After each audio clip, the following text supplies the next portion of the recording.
सिद्धेभ्यः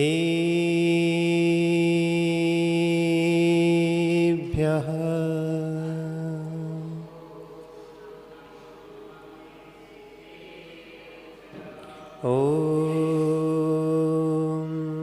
नमः सिद्धेभ्यः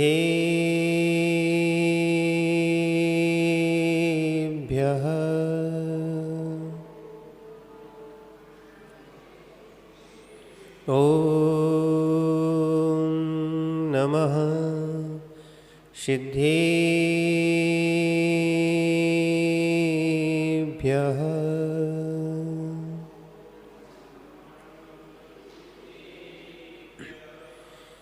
येनात्मा बुद्धतात्मैव परत्वनेव चापरम् अक्ष्यानन्तबोधाय तस्मै सिद्धात्मने नमः। कुन्दने वैणधवल्गति सम्यक् जिनका ऐसे गुरु विराग को शत शत बार प्रणाम, शत शत बार प्रणाम, शत शत बार प्रणाम।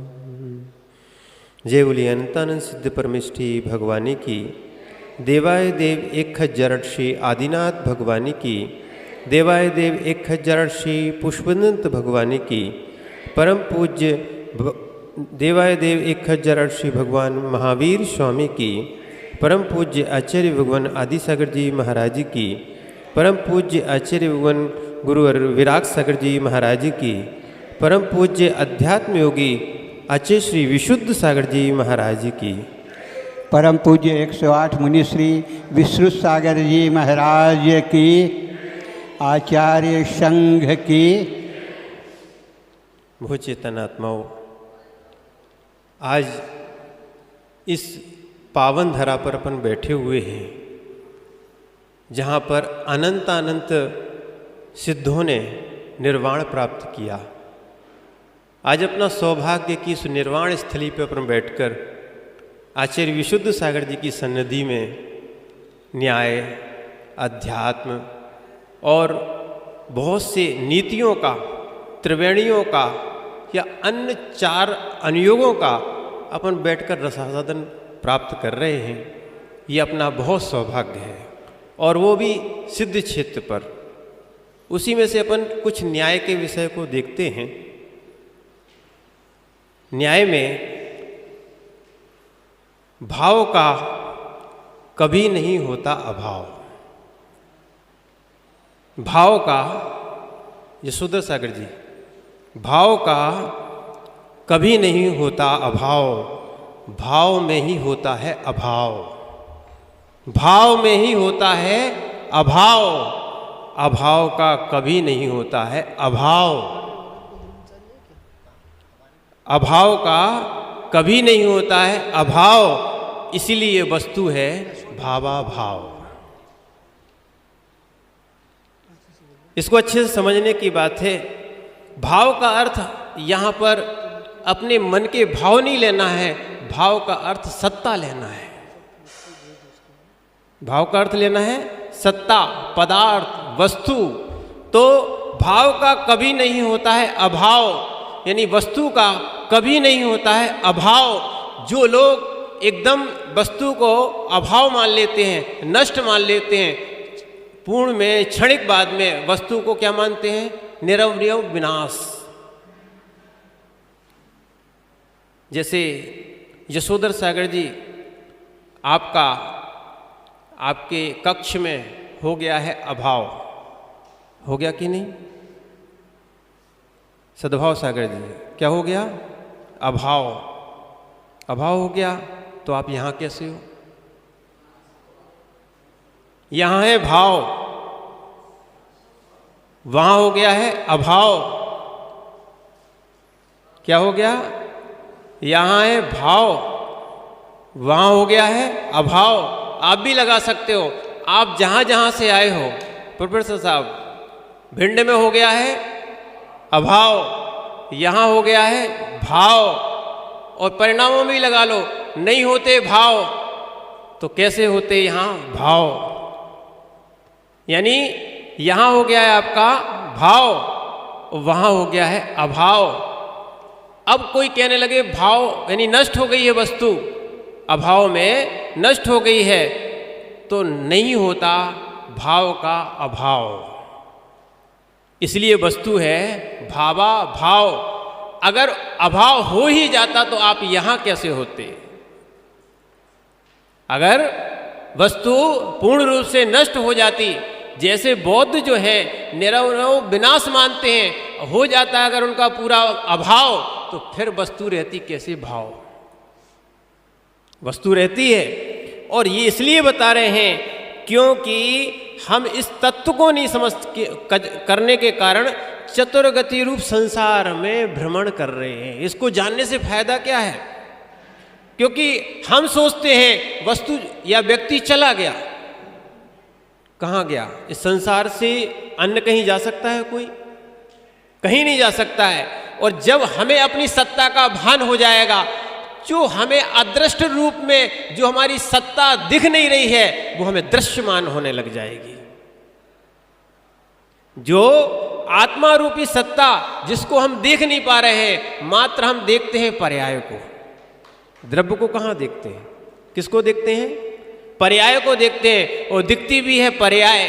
जैसे देखना, सोना किसी ना किसी रूप में, धातु किसी ना किसी रूप में दिखता है, दिखती है पर्याय, पर होता है कोई वस्तु, तभी उसकी माने द्रव्य होता है, उसी की क्या दिखती है?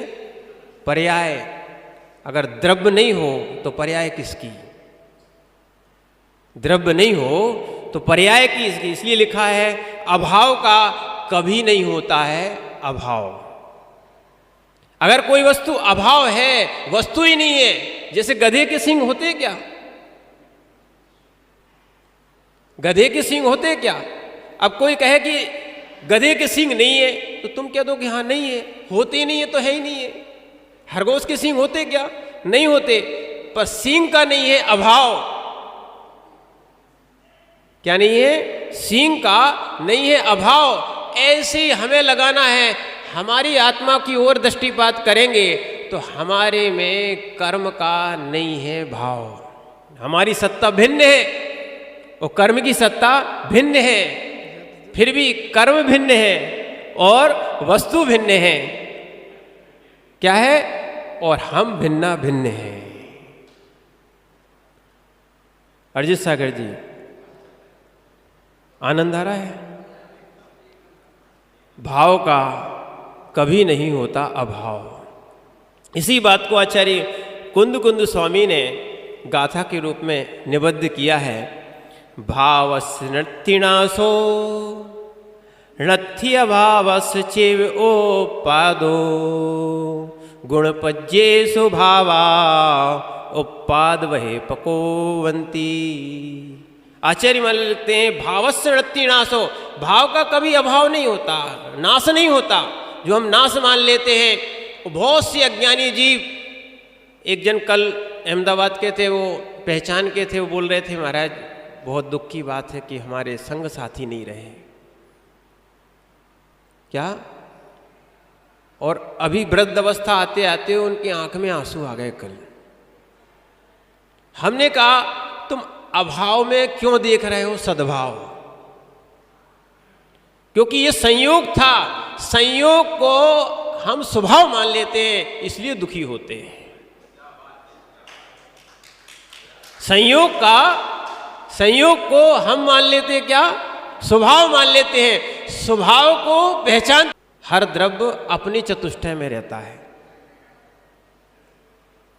आप वस्तुओं में नहीं रहते, वस्तु आप में नहीं रहती।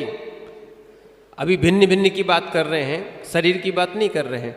वस्तुएं आप में नहीं रहती और वस्तु आप भी नहीं हो, फिर भी आपका राग इतना लगा रहता है कि नई वस्तु मिल जाए तो आनंद आता है, और वो वस्तु चली जाए तो आपको दुख होने लगता है।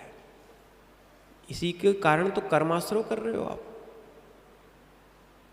क्या कर रहे हैं? और यही तत्व ज्ञान के बिना आप इस संसार में भ्रमण कर रहे हो, जबकि अपन को इन कर्मों का भी करना है अभाव। क्या करना है? कर्मों का करना है अभाव, होना चाहिए भाव। कर्मों के अभाव का भाव नहीं होगा तो आपके अंदर के जो कर्म है वो भिन्न नहीं हो सकते। पहले आपके अंदर एक एम होना चाहिए, एक विचार होना चाहिए कि हम इनको अभाव कर सकें। अगर आपने ऐसा सोच लिया तो आप कर सकोगे अभाव, अन्यथा हमेशा बना रहेगा कर्मों का सद्भाव। और फिर अभी कहते रहोगे कि हमें मोक्ष जाना है, मोक्ष जाना है। फिर तो वैसे ही हो गया कि एक तोते को एक कहानी सिखाई गई थी। वो बोलता था कि शिकारी आता है, जाल फैलाता है, जाल में हमें नहीं फंसना चाहिए। गुरु महाराज ने एक बहुत अच्छा उपदेश सुनाया था। जैसे आपको आचार्य श्री विशुद्ध सागर जी महाराज इतने सारे भव्य मुमुक्षु जीवों को बहुत दिव्य देशना दे रहे हैं, सुना रहे हैं कि भैया आपको संसार में नहीं फंसना चाहिए। ऐसे उनको भी सिखाया गया। शिकारी आता है, जाल फैलाता है, जाल में हमें नहीं फंसना चाहिए। और हुआ भी यही कि उन्होंने उसको पढ़ा दिया, लिखा दिया और उसको छोड़ दिया, उड़ा दिया। जैसे ही वो जंगल में गया, जंगल में जाने के बाद सब तोतों के बीच में इसी बात को बार बार बोलता था, तो लोग सोचते थे बहुत पंडित आ गया, बहुत ज्ञानी जीव आ गया। और एक दिन क्या हुआ, शिकारी ने जाल फैलाया और जाल में तोता फंस गया। और जब शिकारी पकड़ने आ रहा था उसको कि अब तोते फंस चुके हैं तो हम अपना जाल उठाने आए, तो वहाँ आवाज़ सुनाई देती है मनुष्य की। तो वो छिप जाता है, छिप के सुनता है कि कौन बोल रहा है। कोई भी मनुष्य नहीं दिखाई देता, वो मनुष्य की आवाज़ में बोलता है। शिकारी आता है, जाल फैलाता है, जाल में हमें नहीं फंसना चाहिए, बार बार यही बोल रहा था। फिर उसको समझ में आ गया कि ये तो तोता बोल रहा है। फिर वो हंसने लगा। कौन? शिकारी। कि बताओ, इसको शब्द ज्ञान तो है, माने शब्द बोल तो रहा है, पर शब्द का अर्थ नहीं मालूम। मात्र शब्द ज्ञान है, अर्थ ज्ञान हो जाता तो ये इस जाल में फंसा हुआ नहीं होता।